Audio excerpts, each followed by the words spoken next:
વડોદરાના ન્યાય મંદિર પાસે મોટો કાર પાર્કિંગ સ્ટેન્ડ બની જતા ટ્રાફિક સમસ્યા વધુ વકરી બની છે.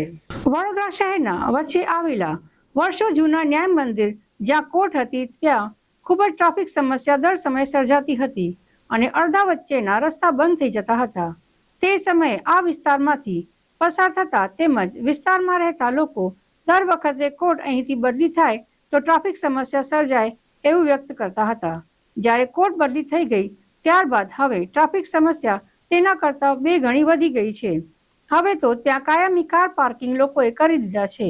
તેમજ આજુબાજુના ગામડાથી અને સિટીમાં ખરીદી કરતા આવતા લોકો ત્યાં કાર એવી રીતના પાર્ક કરે છે કે ત્યાંથી જવું પણ મુશ્કેલ થઈ જાય છે અને અડધા વચ્ચેનો રસ્તો બંધ થઈ જાય છે.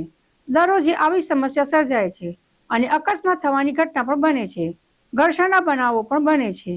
ત્યારે ત્યાં ઉભેલા ટ્રાફિક પોલીસ અને સ્થાનિક પોલીસના કર્મીઓ આ તમામ તમાશો આંખોથી જોતા હોય છે, પરંતુ કોઈ પણ પ્રકારની કામગીરી કરતા નથી. ચર્ચા એવી ચાલે છે કે કેટલાક લોકો કાયમી કાર પાર્કિંગ કરે છે, જેમાં મહિનાના ટ્રાફિક વાળાઓને હપ્તા આપી દે છે. તેના કારણે કાર પાર્કિંગ કોઈ હટાવતો નથી. બીજી તરફ સુરસાગરની પાસે રોડના અડધા વચ્ચે સુધી પધારા લાગી બેસેલા લોકોના કારણે પણ અકસ્માત થઈ રહ્યા છે, જેના પર મહાનગરપાલિકાના દબાણ શાખાના અધિકારી, કર્મચારીઓ, ટ્રાફિક પોલીસ કોઈ કડક કાર્યવાહી કરશે કે હપ્તા જ લેતા રહેશે એવું લોકોમાં ચર્ચાઈ રહ્યું છે.